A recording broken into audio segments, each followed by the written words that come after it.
so we begin. Oh, and tonight God says that our topic is the security system. So God says, the security system is a system within which all human beings are born. They are born into the nature of security. The security is literal in that it is contained within that which births you, that which brings you into the world. The security is that nothing can happen to you because you are not outside of the womb. This is the first security system of the human being. The security system of the spirit is related to the nature of the God that is in the spirit. The God that is in the spirit is your security system when you learn how to use it. Is there anyone in here who is already using this system to move themselves in the world? Who's B? Mm-hmm. Good. The God system that is the security of you tells you over and over again that you are perfect. You are absolutely perfect, because what you hear from the world is that you're supposed to be imperfect, and it's perfectly normal to be imperfect. And God says, no, it's not. There's no such thing. There is no such thing as you being imperfect, because that would assume that there is something you're supposed to be and you're not it. If you're not that, then you're imperfect, because this is perfect, but you're not. Does that make sense? What we mean is, does it make sense that something over here is perfect and you're not? No, it doesn't make sense. It makes sense what we're saying, but it doesn't make sense of this human foible. So when someone says it's okay that you're imperfect, what are they saying? Because we've set up the argument that that is an impossibility. There is no undulating pattern. There's no appropriate way to be that is the perfection, and then you are not it, and then they call you imperfect. So since we've proven this is not a possibility, what is it that they are saying when they say it's okay to be imperfect? They're saying BS, but what is that BS that they're saying? Turn it into a sentence. What are they saying? They are saying that... No, in that they are saying that, as we've proven, that that's not possible. It's not possible to be imperfect. What are they saying then? It makes it possible for them not to have to be either. It defends their view of themselves. You're getting there, but... You don't have to be perfect, and therefore I don't either. That's what it comes out to be. Okay, but let's now throw out the whole concept of imperfection, because we've proven that doesn't exist. Well, it's all based on chaos. The whole universe. So it's saying that you're not part of God. But they don't know they're saying that. What they know they're saying is, it's okay that you're imperfect. What are they really saying out of their mouth? They are saying you are flawed. And why do they think you are flawed? Because they feel better about themselves to say that? They feel they're flawed because they have flawed thinking. Well, that is the reason that they see you in that way. That their thinking is flawed, so they reflect flawed in you, correct? Their security system, like you were saying. Here we go. Makes them okay, like I was saying, in another way, to be, they're okay. If you're not perfect, they don't have to be either, and that's what makes them secure in their own illusion. Secure in their own illusion. And the minute you feel secure in your illusion, what does that cause them? Fear of. Think deeper, think deeper. What is it if your illusion makes you secure about who you are, but then it trips up someone else's security? Because they're not measuring up to their perception of your perfection. You're almost there. You're almost exactly right. So let's just switch the language a little bit. The language is when they are secure in their illusion, but then notice that you are secure in yours, and they question their own illusion. They're questioning their own security. And when they're questioning their own security, they wonder if they truly exist. Because the security is in the illusion. So the only way for human beings to avoid this ridiculous way of thinking about themselves is that they have to secure themselves in something that is true rather than something that is untrue. So many people secure themselves in financial security. They secure themselves in emotional security through getting married, right? They secure themselves in love security by having a child that they know is going to love them beyond all measure. Unlike anyone else in their whole life, having a child is going to love them in a way that gives them a sense of who they are.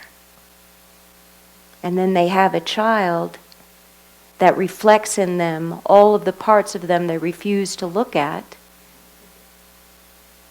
Suddenly, the child presents an insecurity that is more than they can possibly handle.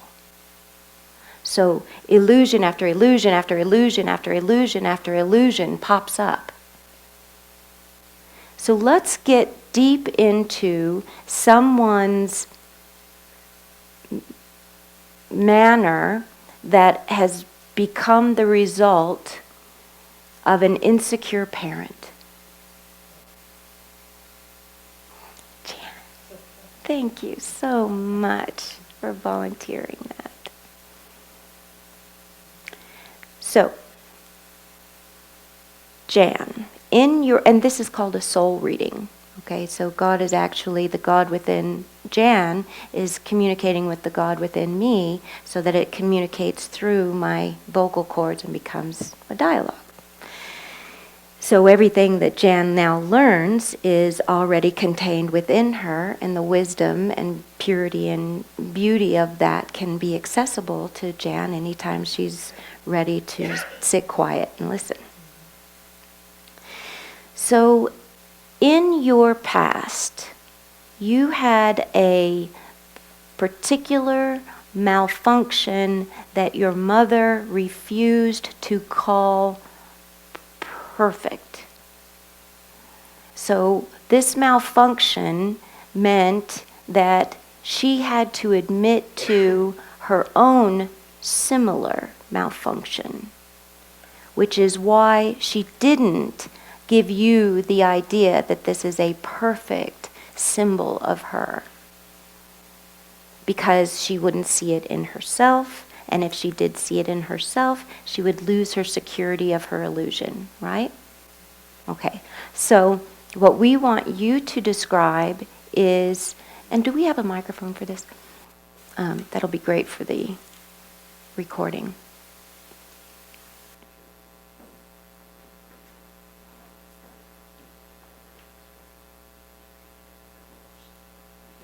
Thank you.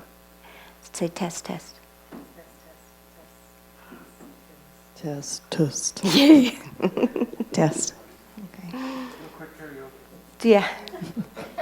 Sing a song. Look at you. This is Sondra. Forgot the question. Sondra's short-term memory is terrible during this. Do you remember the question? It had something to do with my mother's illusion and... Yes. So God says, what is the manner with which you became more perfect in God's eyes and less perfect in your mother's eyes?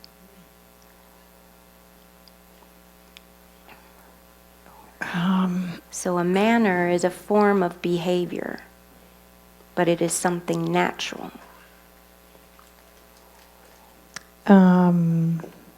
I was a daddy's girl and loved my daddy.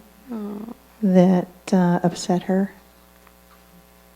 And how did this manner, in other words, how did you express the love of your father in a way that made your mother overly what is this word? A stupor? Yes, a stupor. What's a stupor? In this case, a stupor is when she cannot acknowledge the entirety of it, like a stupor. A drunken stupor would be the inability to acknowledge, articulate, a blurring.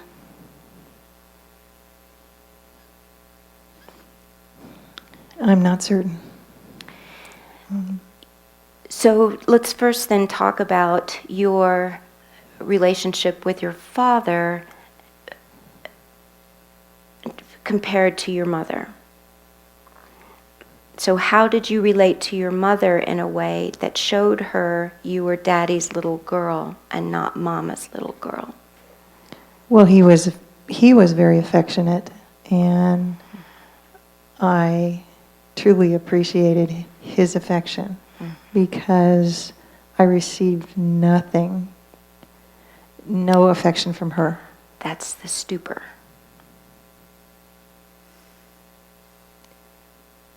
And I know that I came in spiritual, and she couldn't see that at all. Did you know that as a child? I think so. How would a child see it, though? As an adult, you look back and you see that. Mm-hmm. But how does a child see that? Wanting to give love freely, but with no acceptance of that, and even denigrating that. Okay, so in the freedom of that expression is a longing for the return, right? Mm-hmm. So you freely express that which is not returned. Yes. And every time you express it, it actually falls off, like it falls off the end of the earth. Mm-hmm. Now when that fall off happens, and I have to, I'm getting, from Ed, I'm getting the no, but I have to, sorry. God can create rushes of power through me. I forgot where we were.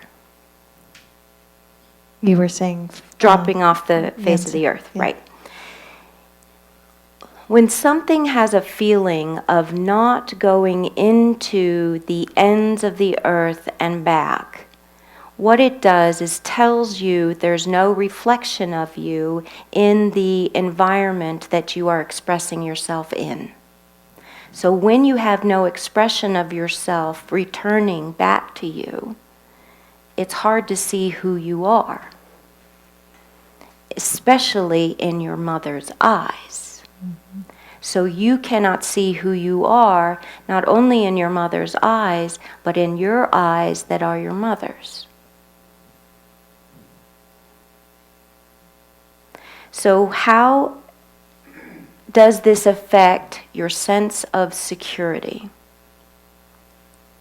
You don't develop a sense of security. Right. There is no security. Right. Now this is Sondra saying, I don't know what's after that. What are we going to learn? This is crazy. God says, the way for security to be understood here is when everything that is what you are is foreshadowed in the way of your being. You start to assemble an addressing. The addressing is the nature of you that says, I am. So you address what you are in an I am. Every time you say I am, you are grounding your security in that which you make of what you are. You ground your security in that which you make of what you are when you can reflect back through someone else's eyes the nature of you that loves. So the nature of you that loves that cannot be reflected back is the nature of you that doesn't know yourself as one who loves. And when you do not see yourself as one who loves, then you simply repeat the injury as one who did not love you. Now, we're not saying your mother didn't love you.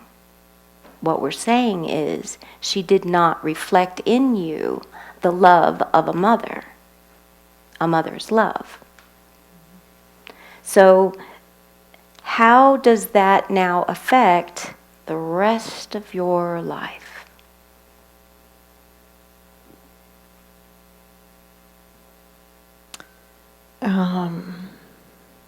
I'm not truly certain that I deserve love.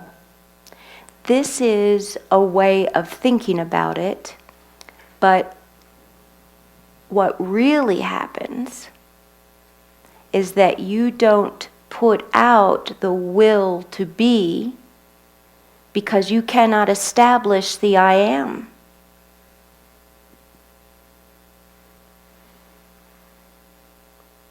When you can't establish the I am, you are defaulting to I am not.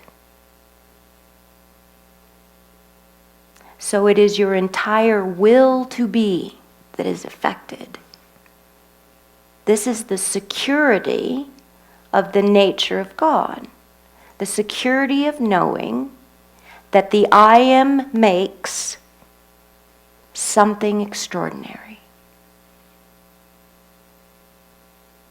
The I am makes something extraordinary. This is the security of knowing that everything you are, everything God is, God makes. Everything God makes, God is. Everything you make, you are. But when you can't will the making, you cannot be. So, what happens when your will is overshadowed by other people?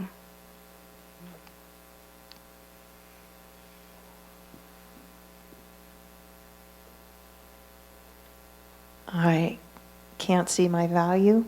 Mm-hmm. Mm-hmm. And their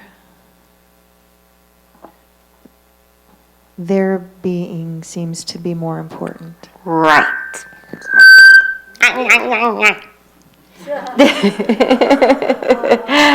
Okay, I won't do that again. Are we a little too close? Am I too close? I think it had to do with your hair. Oh, my hair did it? Right, okay, great. Blame the hair. I'm having a bad hair day. Thanks for laughing at that. I thought that was funny. I just So, have one. yeah. You just have one. I have a whole head full. Of a bad hair. Of a bad hair. A head full of bad hair. You're the only one. You just got one hair that's bad.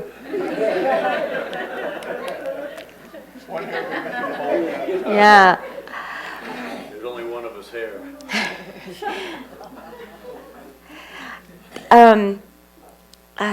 Okay, so, sorry, get back to that will, the will of being. So when other people's entrance into your will, because that's really what's happening, your will is escaping this direction. When other people overpower your will, they are entering your will space, right? So when they interfere in your will and then present themselves to you as being more important than you, and you not being important at all in comparison to that, who are you in this situation with regard to everyone else? Who are you? Not just what you feel, but who are you?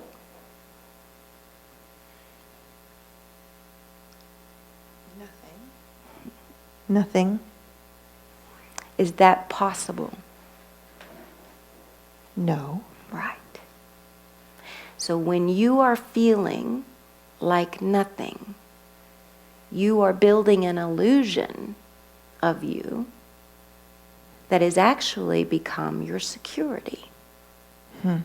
And so when people come to you in a way that addresses your magnificence, it actually distorts that which you've become secure in. So you have a very difficult time allowing others to help you feel better. So no matter how hard they work, your security system is affected. So the last thing you're going to do is listen to those who tell you how amazing you are. So what's going to happen now is you're going to learn to secure yourself in the great being that tells you over and over again that your magnificence is a result of the nature of God within you. The nature of God within you is so powerful. Everything that God says I am, I am. Okay? Mm-hmm. This is just the beginning of some serious work for you. And you know where it's related now. You know where it began. You know how the illusion started to develop. And you know how much is invested in this illusion now. Mm-hmm. Because it was her power to deny you the expression of love that labeled you for the rest of your life, not your father's expression of gratitude for your love. Because she is your mother, mother-daughter, mother-daughter, mother-daughter. This is a continuous cycle of appreciation of the being of a daughter is in the mother. And everything the mother is not to the daughter can never be. Never. Unless she purposes her way. Until you see your mother as more than what you've seen her before, you can never be that thing you think she is not. What? I hate it when God does that. Because then I start to correct God's grammar, and then I mess up the whole thing. Sorry, God. Okay, so here's we will try to say this again. So everything that your mother is not within you is everything you are within the world. Okay? So until you see your mother as more than being a woman who cannot express her love to you, but a woman who simply is expressing it completely differently than your father, then you will see yourself as someone who cannot love as your mother did not love. Do you see that? And the first person that you have to love in this place, is you. So you are going to change your perspective of your mother's love and stop comparing her to your father and look for those tiny little things that she did that expressed her love as best she could. Okay? Okay. Thank you. Thank Jan, please. Thank you so much for your courage. Thank you. Cool. And is that a level of forgiveness? It goes beyond forgiveness. It goes into identity.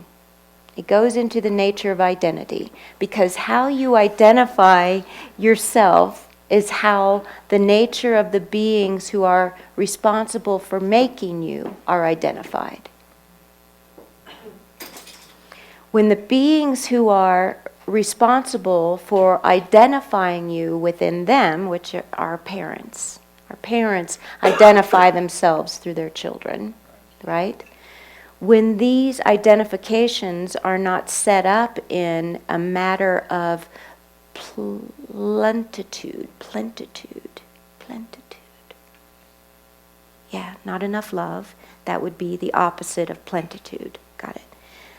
So when they express themselves in the matter of plenitude, then the fullness that is within the child is the reflection of the fullness of the parent. Right? So this is an identity. Until that identity is adjusted, then forgiveness can't even be anywhere near it. Right, I agree. Because you have to forgive yourself for seeing yourself in such a way that your own parents couldn't love you. Oh yeah. Your own mother. What is it about you that your own mother couldn't love? Right. But aren't these all the foundational wounds that all of us carry because our parents are not perfect and they did not love us unconditionally? And so from that time frame from 0 to 6, we're programmed with their lack of worth, which then creates our lack of worth, which is the purpose of our soul To overcome. Purpose those to reawaken. So the only way to achieve the overcoming is to recognize the source. This is not to say that Jan made the mistake of misinterpreting her mother's reduction of the expression of love as something flawed about her. This is the reason that she was placed in this family for her soul to overcome. And it is within the identity of love and the love of the self that is your soul's overcoming. But the first thing in that, then, is forgiving the self for not being something your mother could love. But this is, again, the illusion. The illusion in your mind that your mother could not love you. But the first thing is, I love the one that I believed my mother didn't love. And I see that she is absolutely perfect because God made her.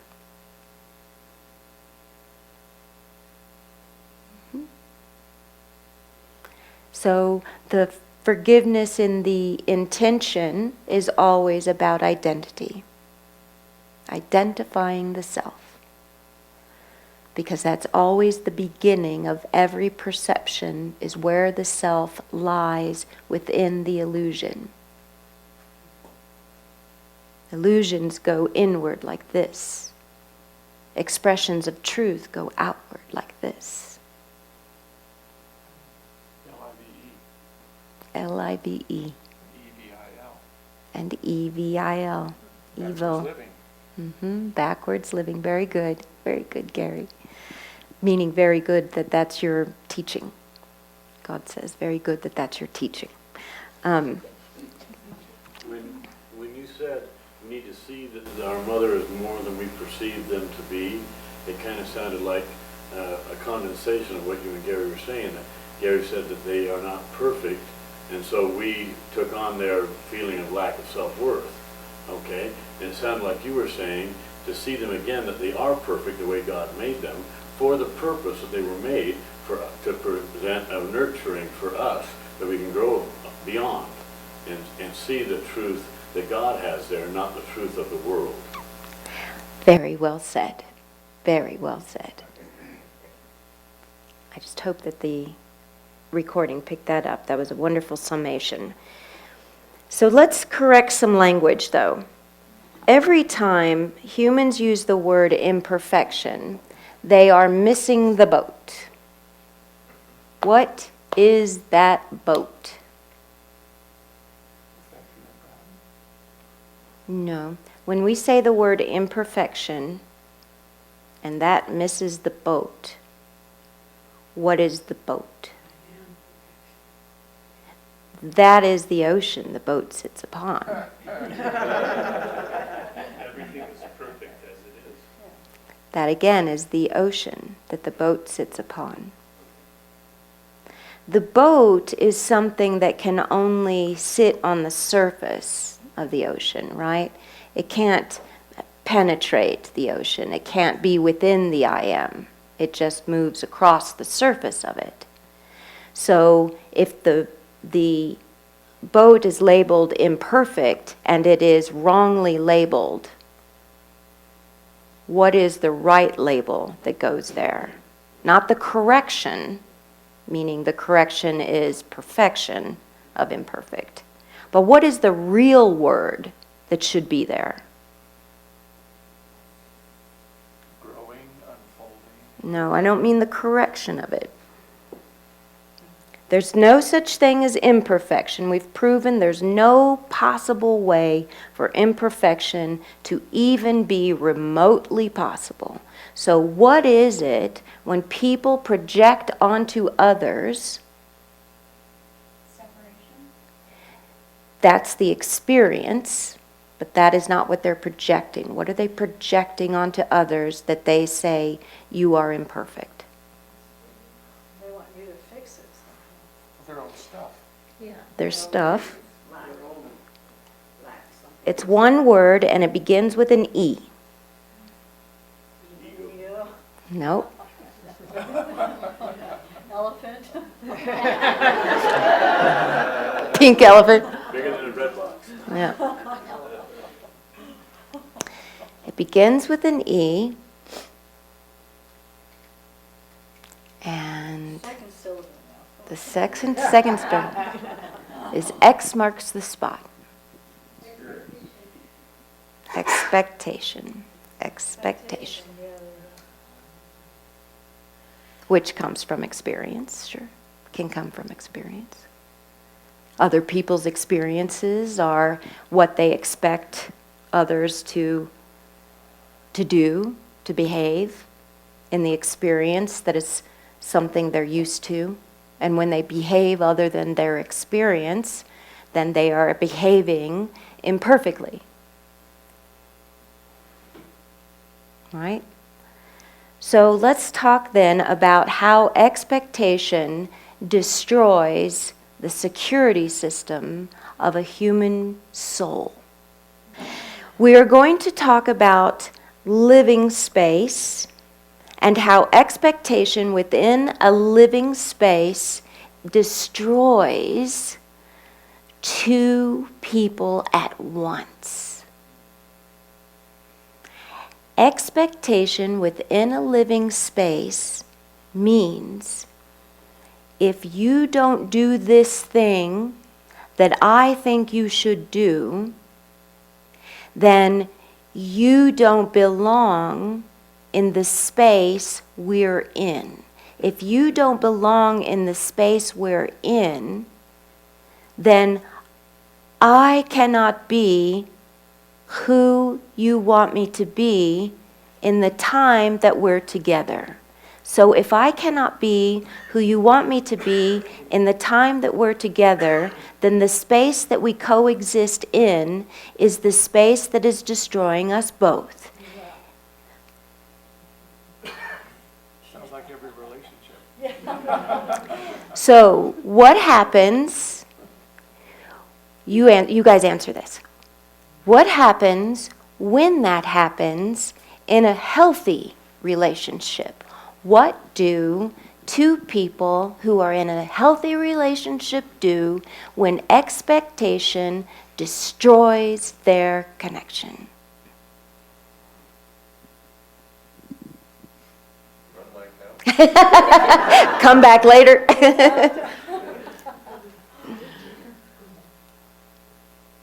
We do our best to acknowledge and find and identify what those expectations are, because they're like a spell that we live under in a relationship. And so they creep up and you don't realize that the expectation is coming around and taking charge. So it takes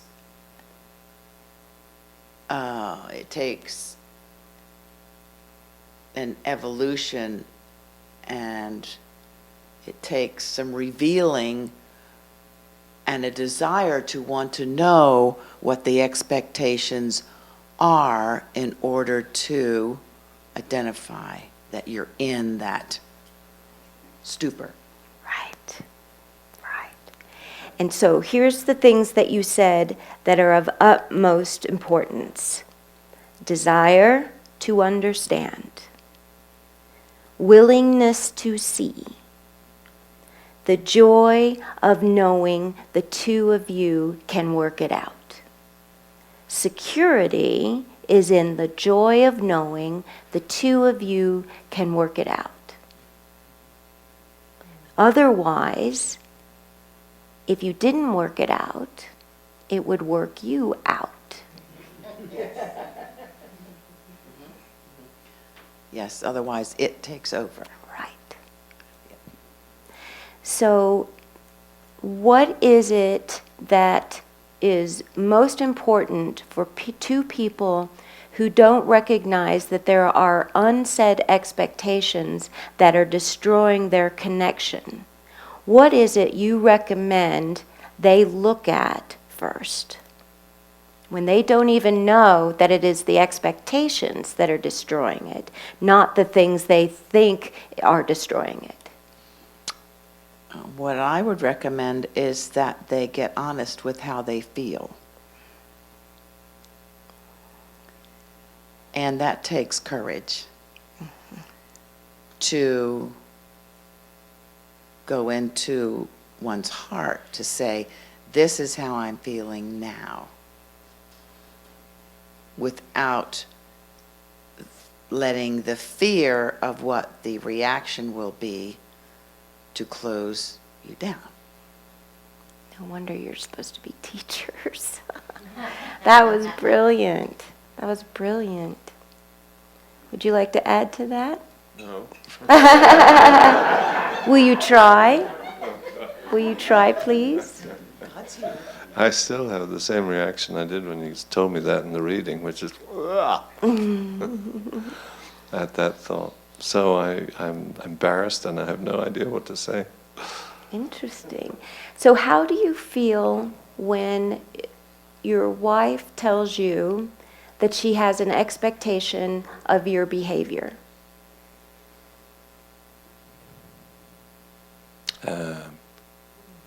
Prisoner? You feel a prisoner to that expectation. Mm-hmm. Brilliant.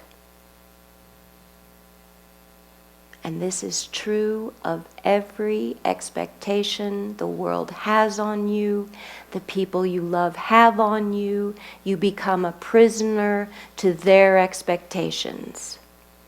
And if you are going to be free, being who you are, you must destroy their expectations of you. Because you cannot be free under someone else's rule of you.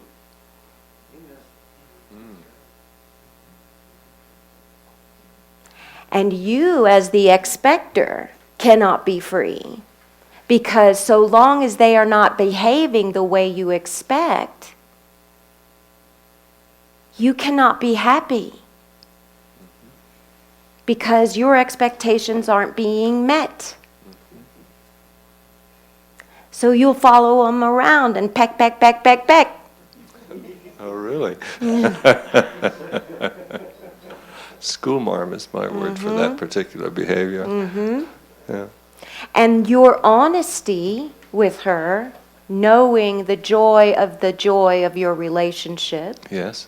is to say, what? Say, you're being a schoolmarm. Yes. To identify it. Yes. And you are putting her in check. And because she loves you, she puts herself in check. True. Sometimes. And what are those sometimes? There's a part of me that accepts that on some level, and so then I start to ratchet down my behavior. But sometimes I get the feeling he's talking about is when you still expect him to do something even though you've put your behavior in check. Is that right? Yes, that's right. So what are those sometimes doing? Because at a certain point, you either have to give it up or you have to do what she expects, right? So what are those expectations doing even though she's ratcheting down the behavior on them? And want you to answer that. She's, the ratcheting down doesn't really help all that much. It helps a little bit, but, because it's just, I'm retreating to fight another day. But at a certain point, these expectations work on you, and you have to put yourself in check. And you have to wonder, are these unrealistic expectations? Or is this part of my responsibility in this relationship to invest in this, what she expects? Mm-hmm. Yes. Right? Yes. So in a healthy relationship, there is self-checking based on the expectation that is announced. It is not unspoken expectation. It is spoken expectation. Mm-hmm. Which is just the tip of the iceberg of unspoken expectation. Very well said. So tell us about an expectation that begins first with, I want you to blank. So in your mind, you hear, I want you to. What do you really hear?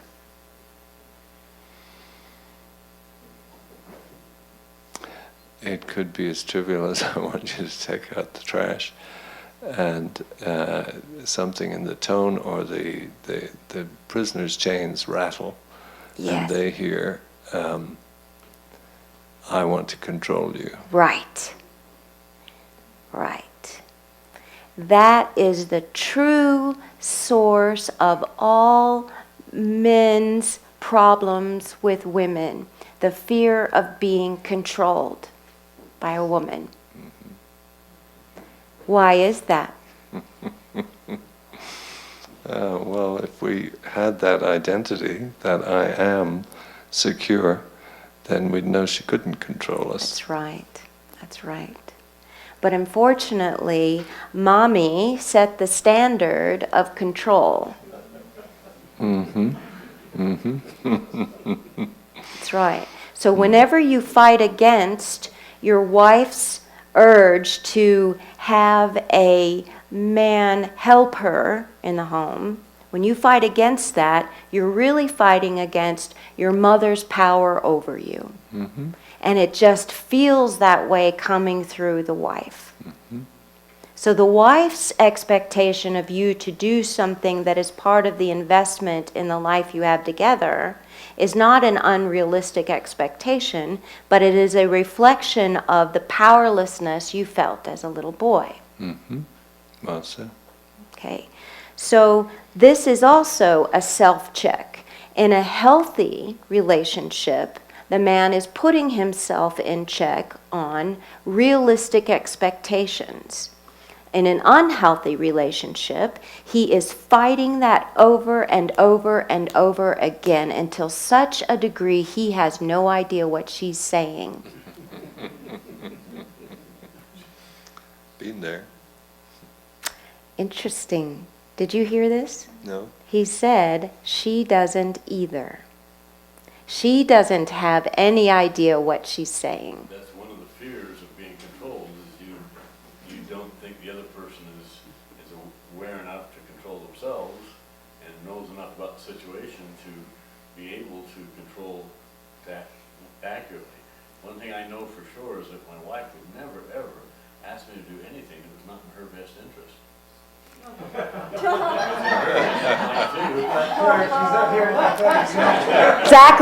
Exactly. I would guess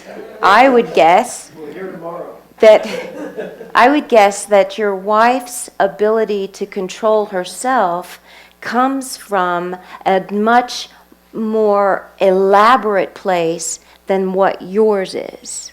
So you have no way of recognizing what her self-control is.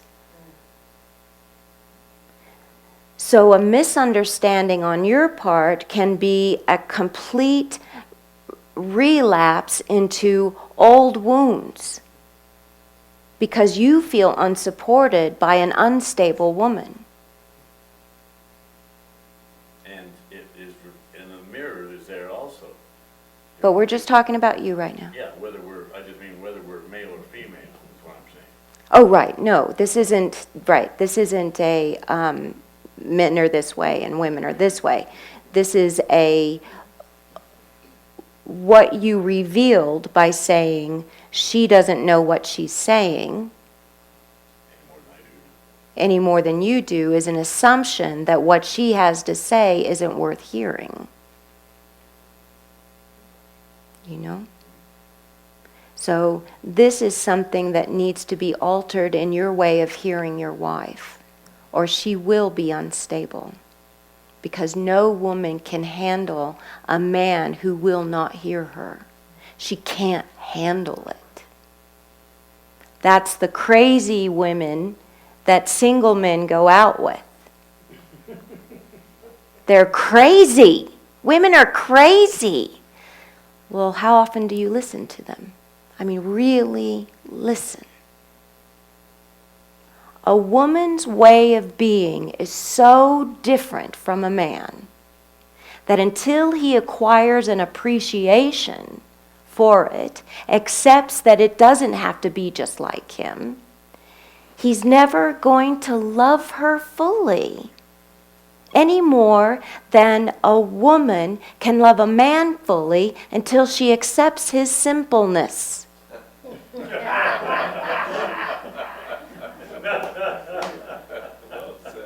It is in his simpleness that he is the most profound.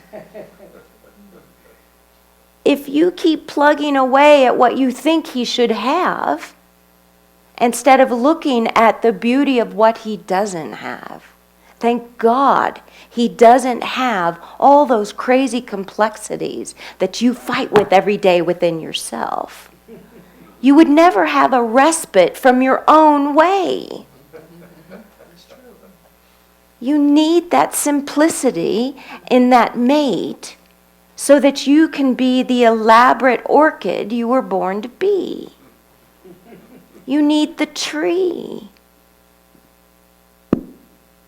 And if you expect him over and over and over again to understand what you're saying when you're not saying it, he's never going to hear you when you are saying it. He'll overlook it because everything he hears from your mouth, you don't agree with later on.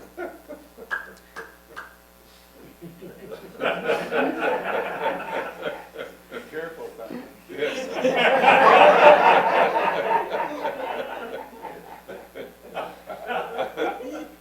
This is being recorded, isn't it?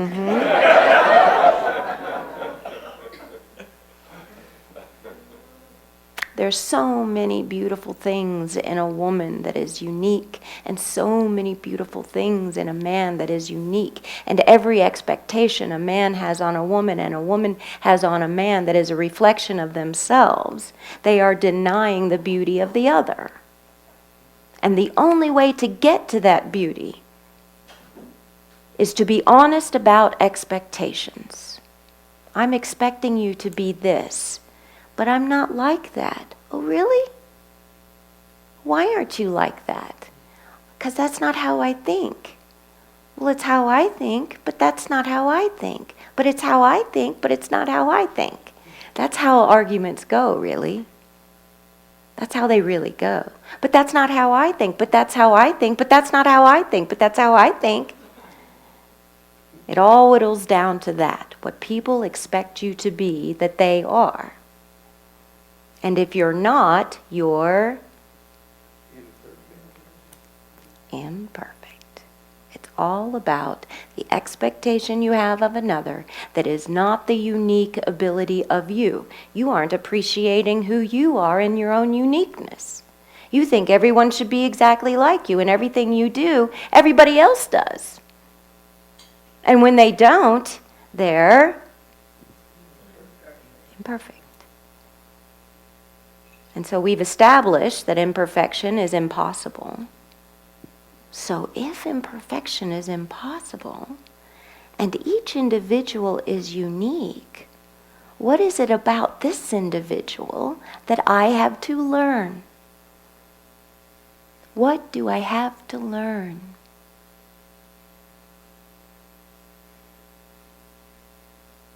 Every time there is an expectation on behavior, you are giving up your own uniqueness. Does that make sense?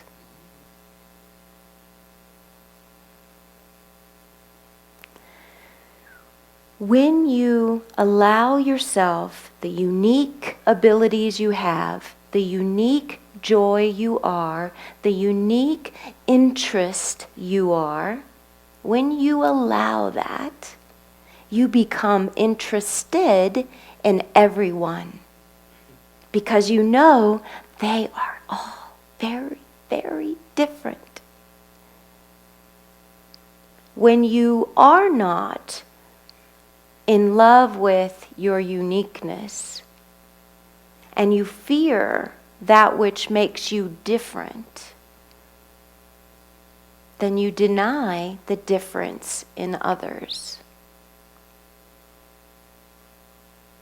And when you deny the difference in others, you miss out on a whole lot of joy.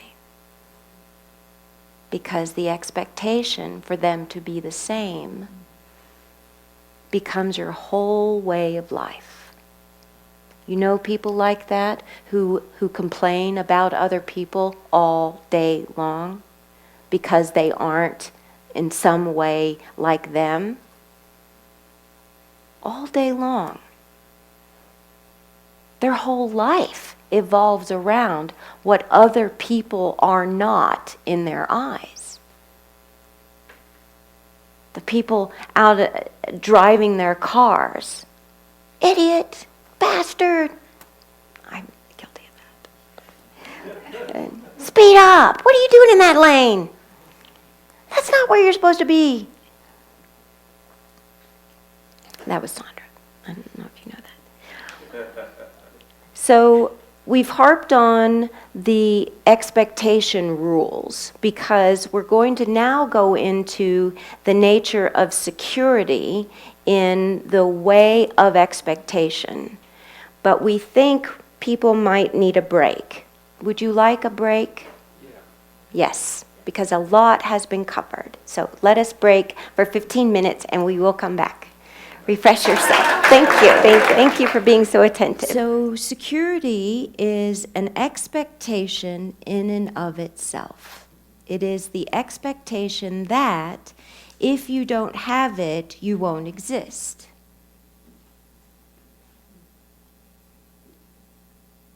And if you don't have it, you can't exist.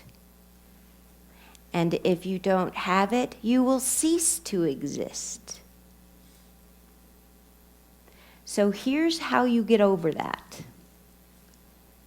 Because sometimes people spend so much time on building security and false senses of security that they lose the essence of who they are as a result of it.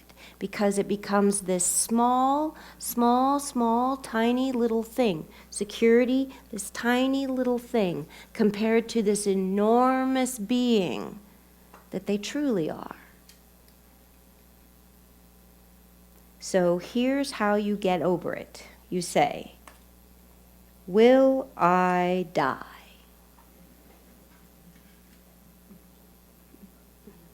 Will I die?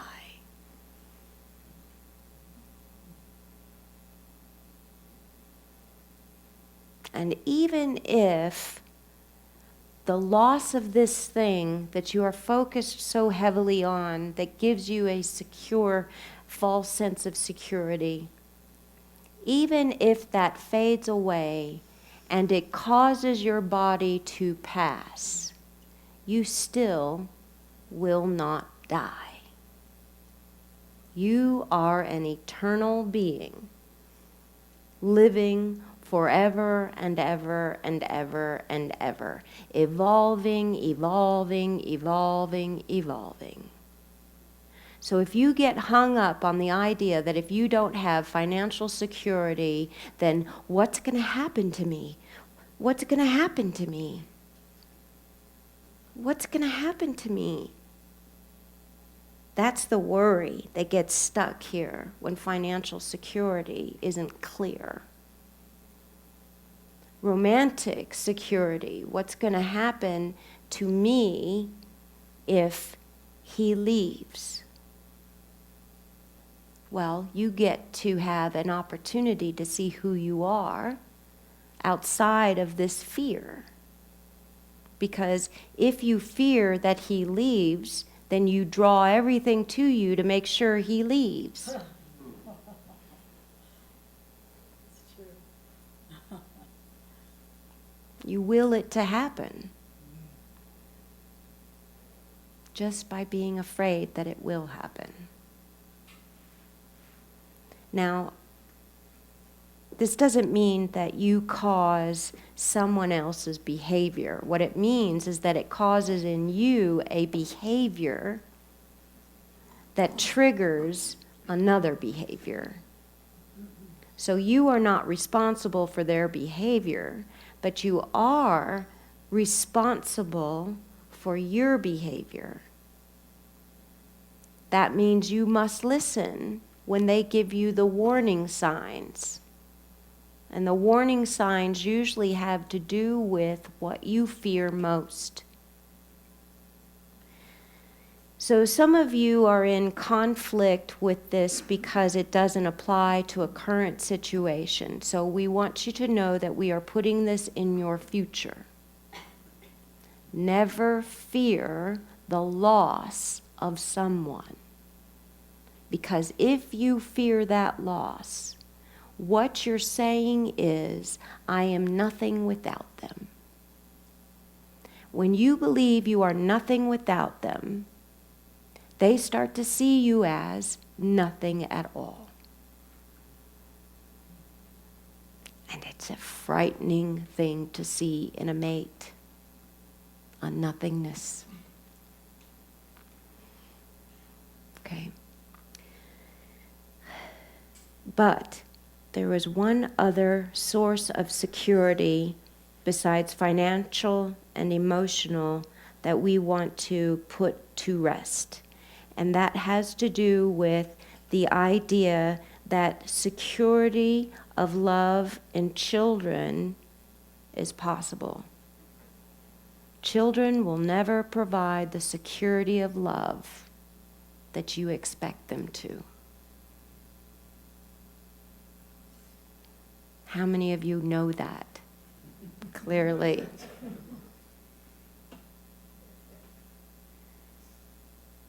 So all those of you who don't have children, who might have children, don't expect it or who will have children.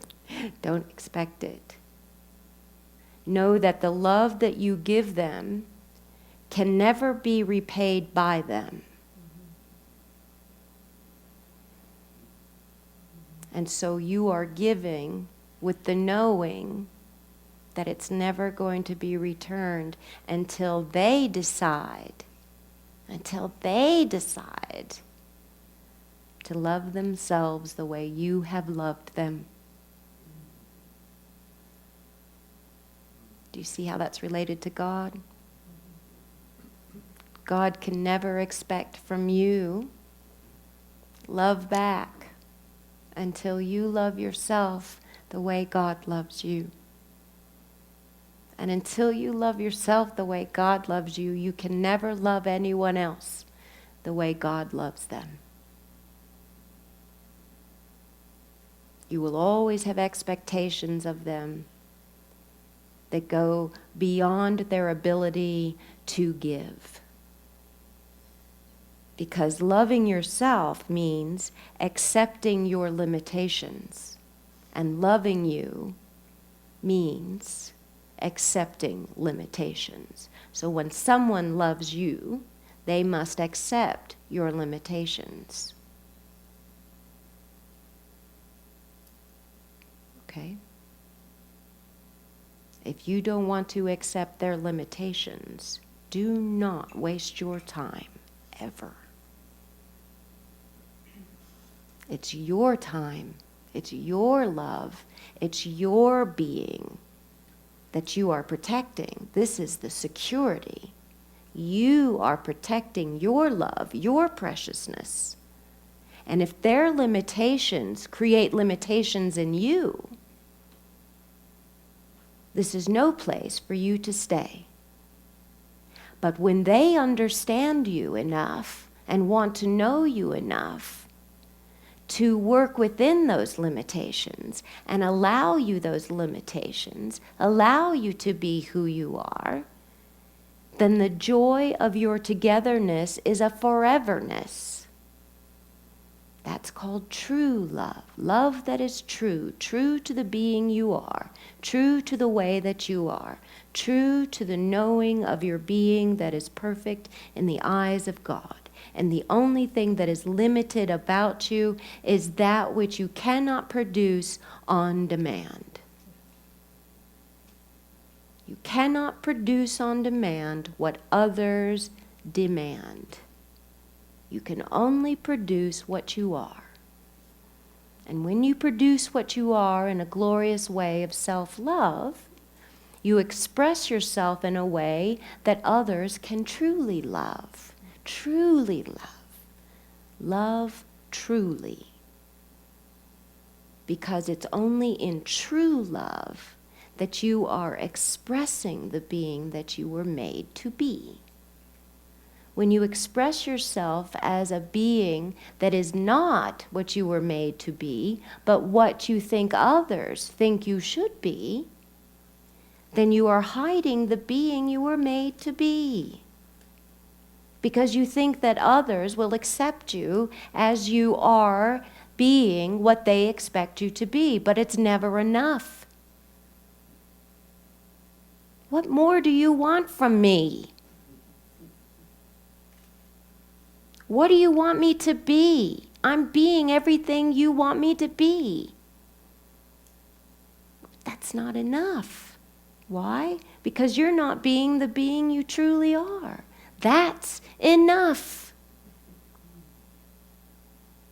Love is loving the way that someone is in the way that they are being who they truly are. And that is enough. And if it's not enough, find someone else, because you are ruining the being God made. If it's not enough, find someone else. But we guarantee you that you're not going to find enough in anyone else, because you're not finding enough in you. So you expect someone else to be what you think you aren't. Put in me what I am not by being what I expect you to be, because I am not. I want to see in you what I am not, so that I can be what I want to be through you. My puppet.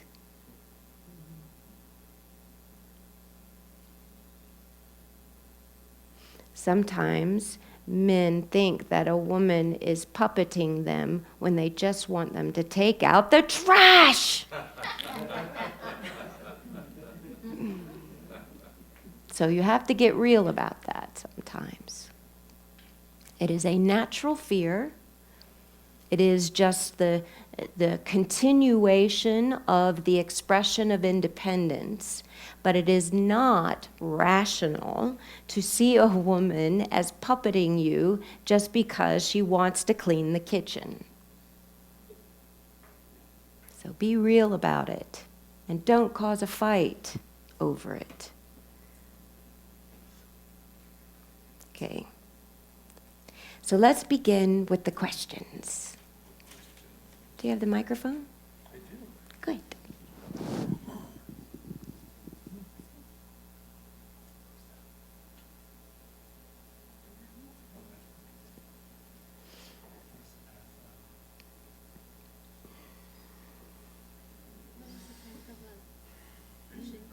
What? Vision quest? What is the path of a vision quest? Cool question. What is the path of a vision quest? Cool question. So, the path of a vision quest begins first with the imagination. The imagination is a willing agent. It wills its own nature by presenting a question. The question is the first image. The first image is the question of the vision quest. Question. Vision, image. When the image stops being what you are willing, meaning you are establishing a picture in your mind, and in that picture you see something you recognize. It's just recognizable. Not that you've seen it before, but you recognize it as you creating that picture. That's what you recognize. This is me making a picture of a field. Then all of a sudden, in this field, there is a... What did you see?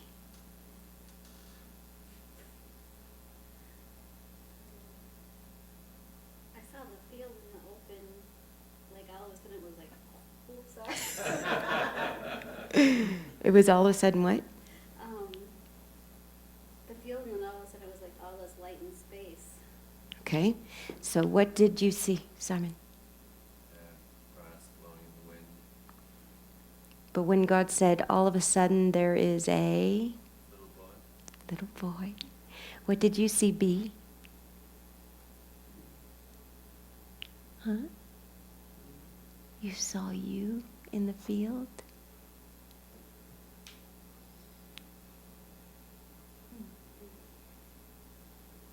And what were you doing? He was me. I love B. Who saw a lion?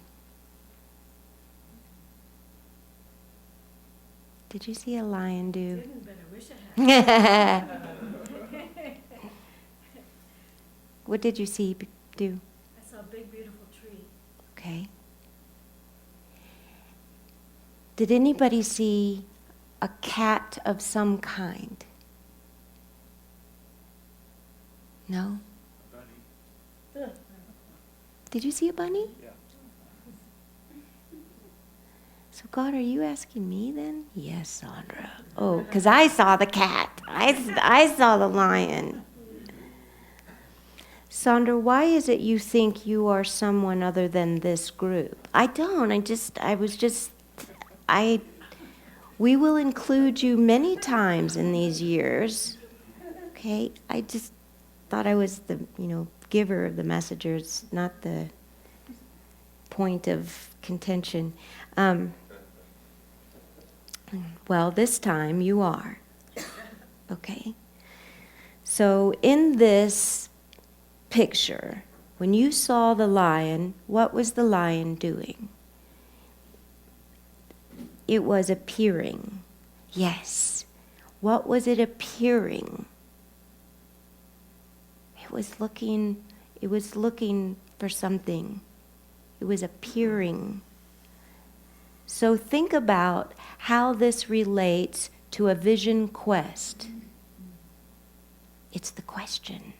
So what is the question here? The question is, what does the lion see? Good. When the lion is looking for something, what has it seen before?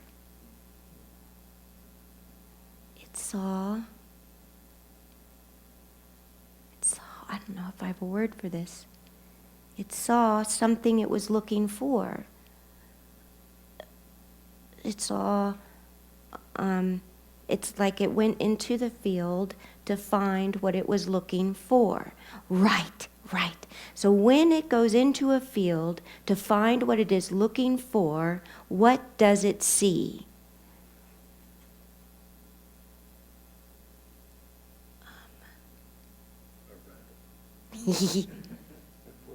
Now you put a rabbit and a bunny in my picture.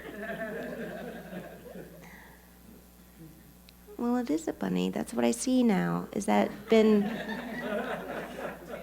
it been tainted? No. But let's let the bunny pass. Okay. Bye, bunny. Ooh, it sees a witch in white hair, flowing white. Is she a witch or is she's a good witch? No, she's not. She's a white witch. What does she want to do to the lion? Send it off? Yes.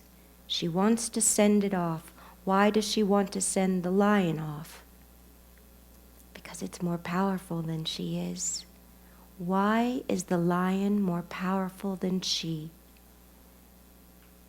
Because the lion knows love, and the lion is courageous, and she is a sorcerer of something untrue, unreal. She is a conjurer of illusions.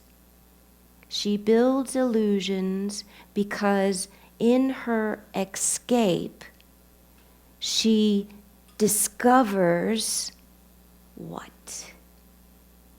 She doesn't truly exist. Yes. So how does this relate to vision quests? Well, it begins with the question. The question was the lion. No, the question was not the lion.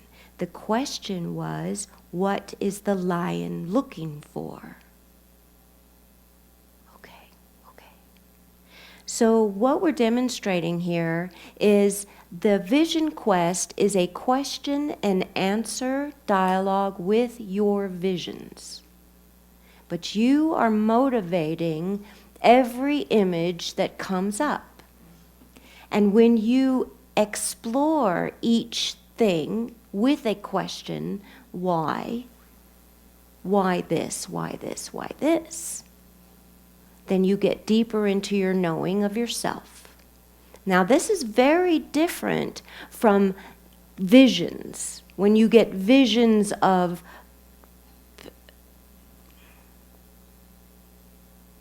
what's the word, Jennifer? Premonition. Yes. I'm Jennifer. Yeah. You're a good Jennifer. Thank you. Aren't we all? No. There are a few good Jennifers in the world. Only one.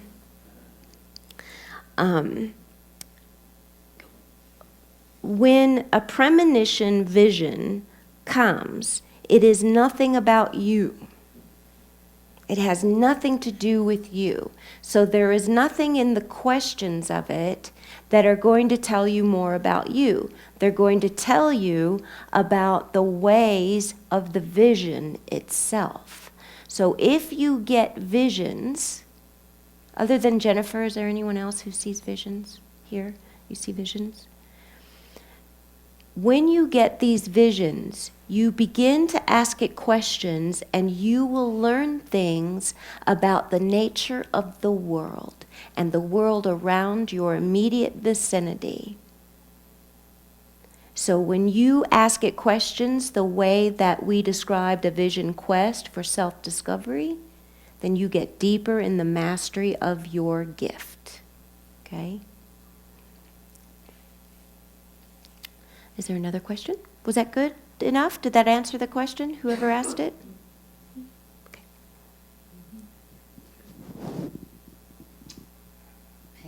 Please tell us about the beings that live under the ocean floor.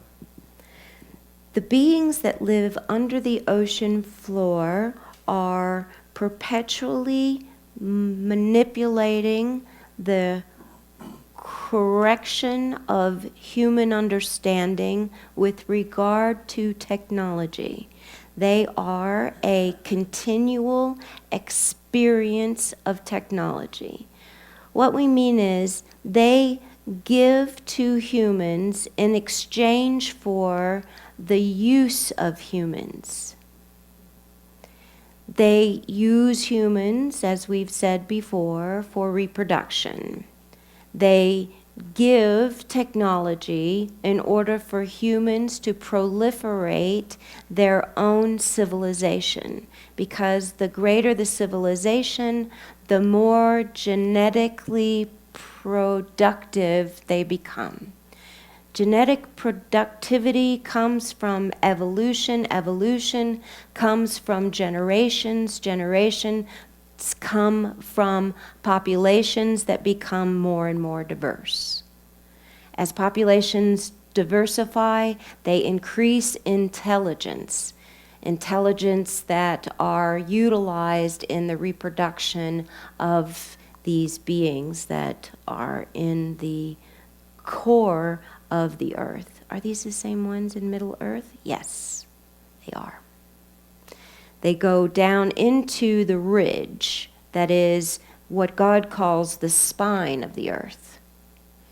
And it's down in that ridge that there is an entrance to Middle Earth that performs some very important functions in the manner of co-creation. So they are co-creating with God the appearance of intelligence.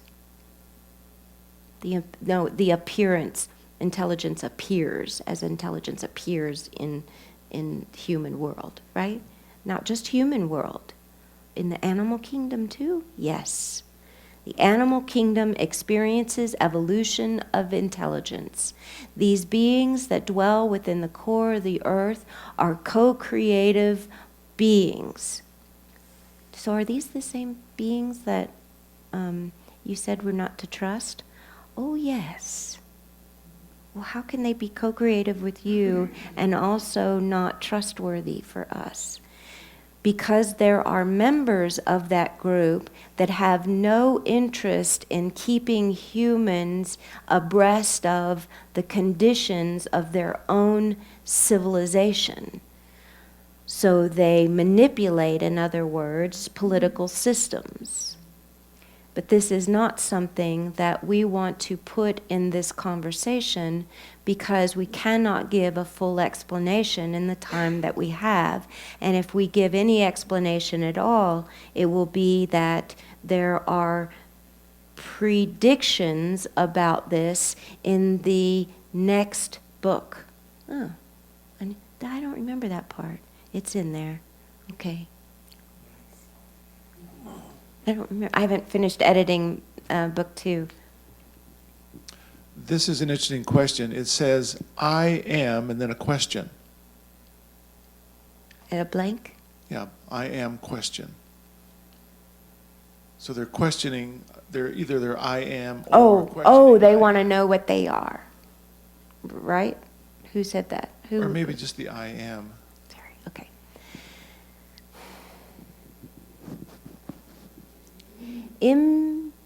Impossible to answer when the being that is asking does not know, because it opens up the door to possibilities, and all possibilities are possible.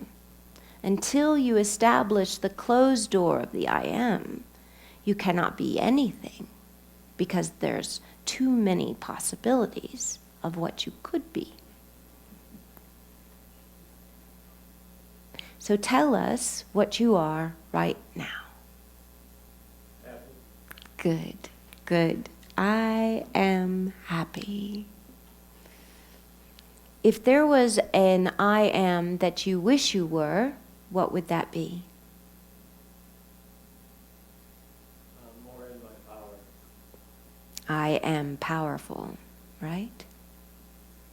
So all you have to do is repeat that I am. I am powerful. And the more you repeat that, the more you recognize you are. Okay?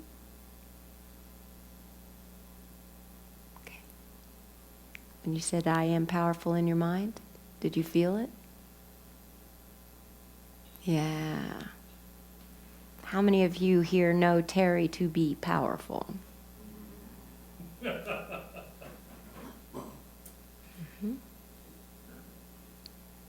Does that statement hold true for pretty much everything you could name behind the I am? Oh, I know yes. Terry's looking for a loving relationship.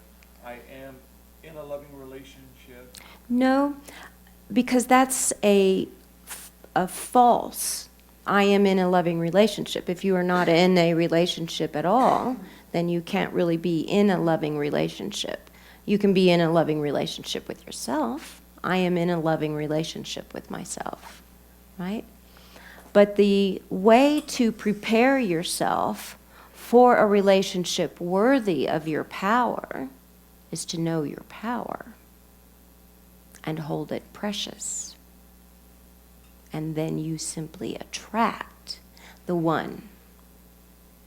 But so long as you deny the power you are, you can never become the being she's going to fall in love with.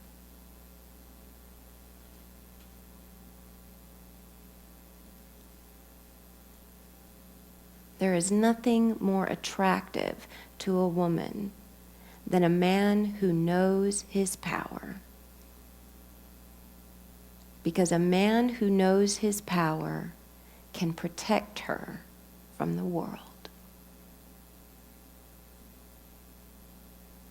And a man who's capable of protecting a woman from the world, who's ready for a man with that much power, is a good woman. And a good woman is the only woman a man who is powerful is willing to be vulnerable in front of.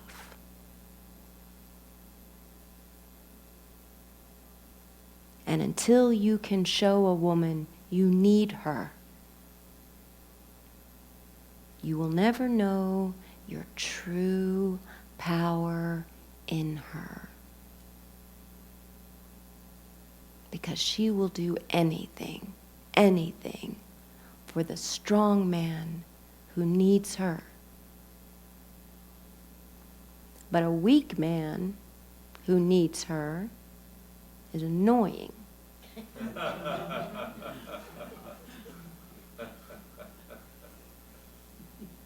Got it? Cool. Cool. It is now 2 minutes after. Do you want us to answer another question, or do you? Yes, I'm getting yeses. If an action seems like an accident or a mistake on one level, is it always not an accident or mistake at a higher level? This is a good question. So let's talk about what the nature of mistake is. Mistaken. Mistaken. So how are you going to take this situation? Oh, I mistook it.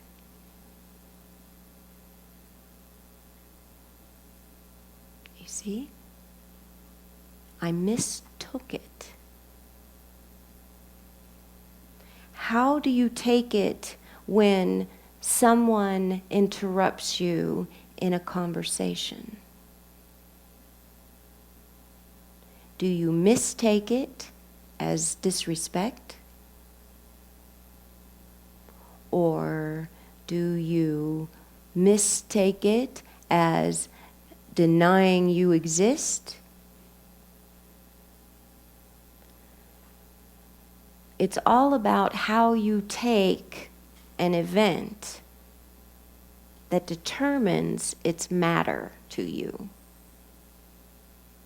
And it's only in its mattering to you that determines its higher purpose. Some people think that when you have an incident that occurs that's supposed to have some higher purpose and you're not getting the higher purpose because you're caught up in the effect of it, they think, well, I have to change how I'm seeing this in order for this to actually have some meaning for me. But the truth is, if it's really an event meant to put you in another place, to take you from this place to this place, it doesn't have to be that event at all. Do you understand? That event is just one possibility in the whole ionosphere of possibilities for getting you from this spot to this spot. So if you don't take this as an opportunity for the universe to move you into another direction, then the universe is going to take another opportunity to move you into another direction. And going to keep taking those opportunities until you get it.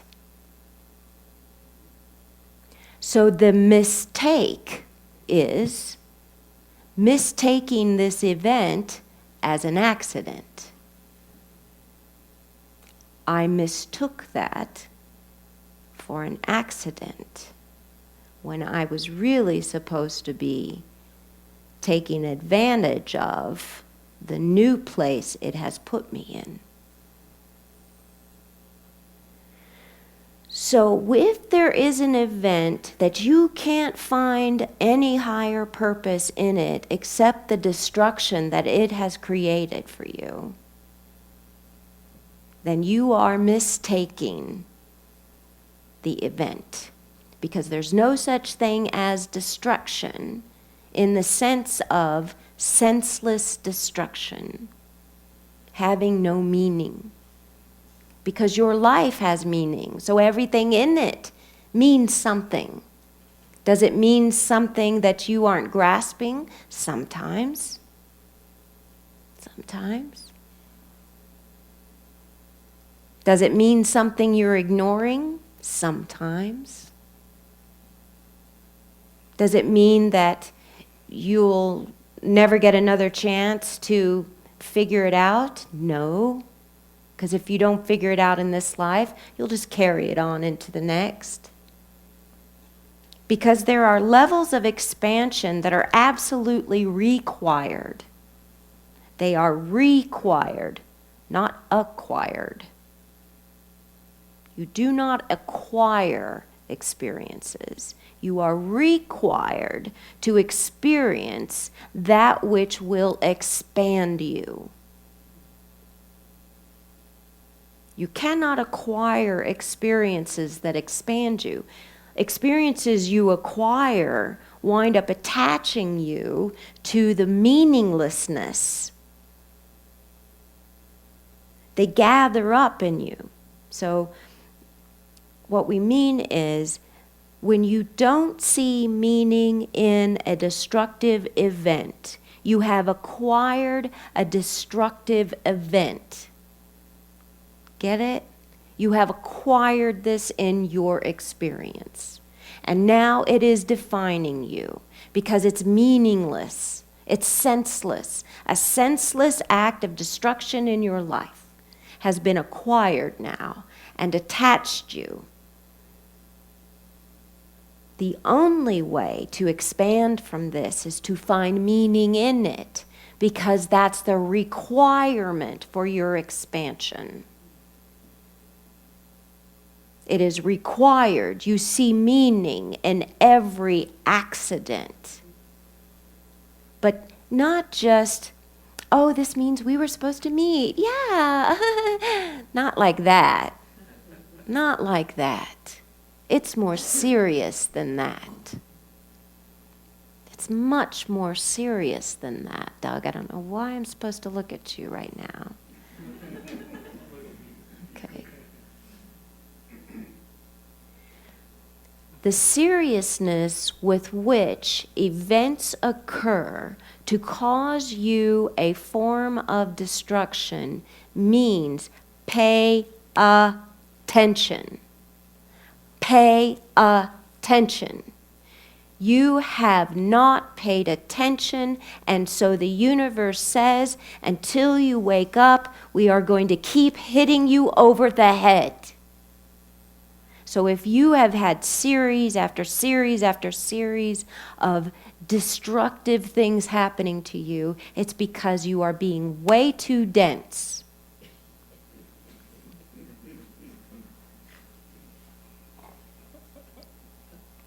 And until you wake up and stop being the rock and start being the air that looks down at the ground around you to see all the possible problems that could happen, things that could arise, and then you land and you take that possibility out, your life becomes conscious. You become conscious. Consciously aware that everything you do has a ripple effect. And in that ripple effect, it could come back and splash you, drown you, destroy you, to wake you up. So until you recognize everything you do has a ripple effect, you will not be conscious, and the universe will work very hard to wake you up.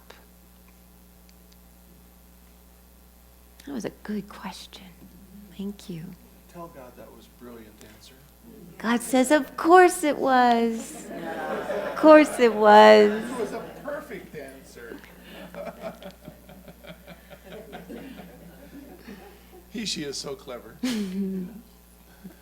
How can a husband and wife continue to contribute to each other when one has passed over to the other side and one is still in form?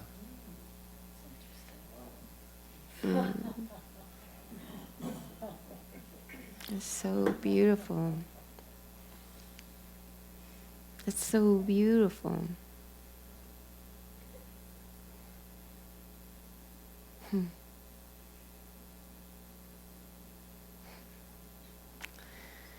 The beauty of this is all about the nature of being and the respect in that being. Respecting the being that is beyond the body. Respecting the being that goes on into eternity. Respecting and caring for the evolution of this being. This is love beyond love. In the romance of this, there is very little to do. It's very difficult to be romantic with someone who is not in physical form. So it's going to be love within love, and loving the ways of her is not loving her in the way of her now. Loving who she was with you in memory is actually attaching her to you in form and can be very destructive to both of you. The perfection of this is to recognize the evolution of her being, and as it expands, it educates you. So when you sense her expanding, you ask her, what are you experiencing?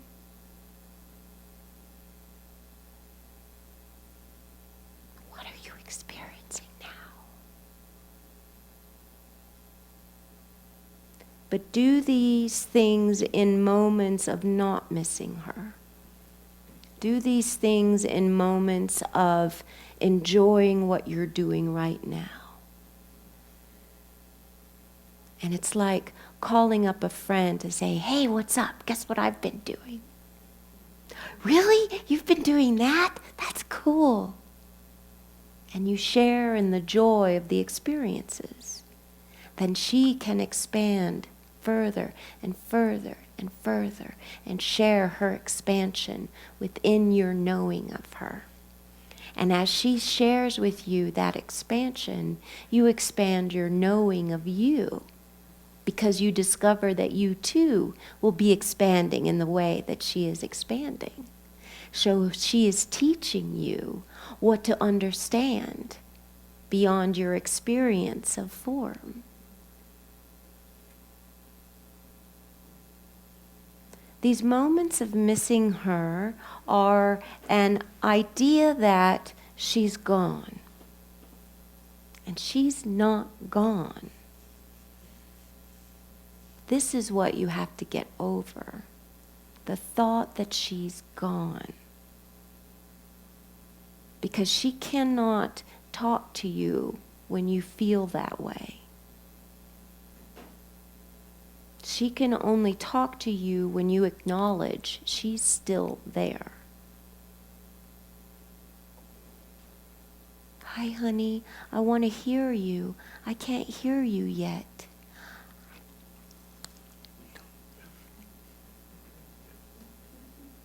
I can't hear you yet.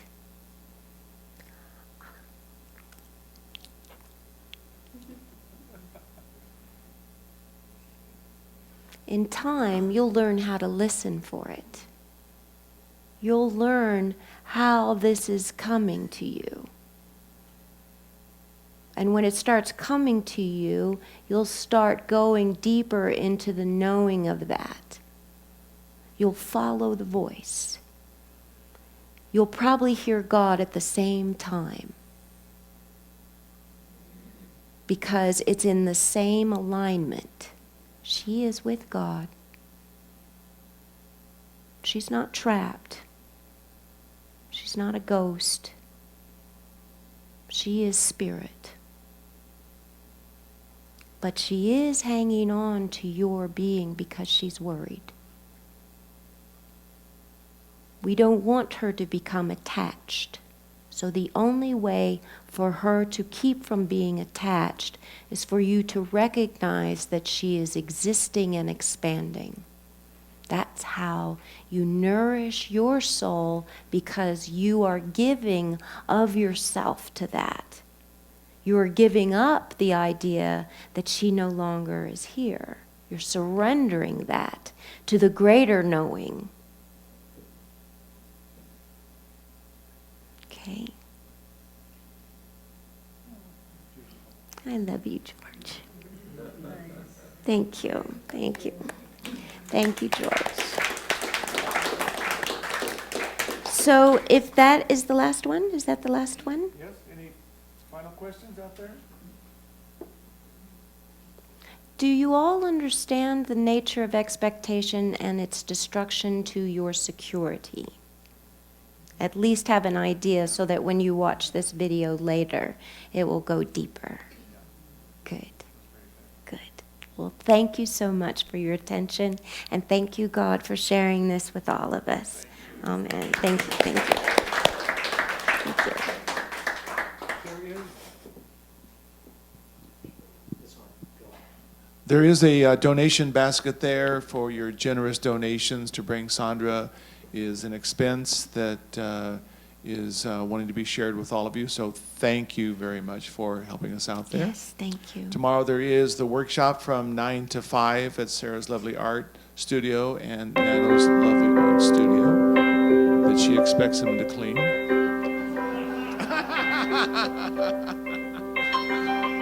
So look forward to seeing you tomorrow, and blessings upon all of you for coming and participating in this absolutely amazing evening. Thank you.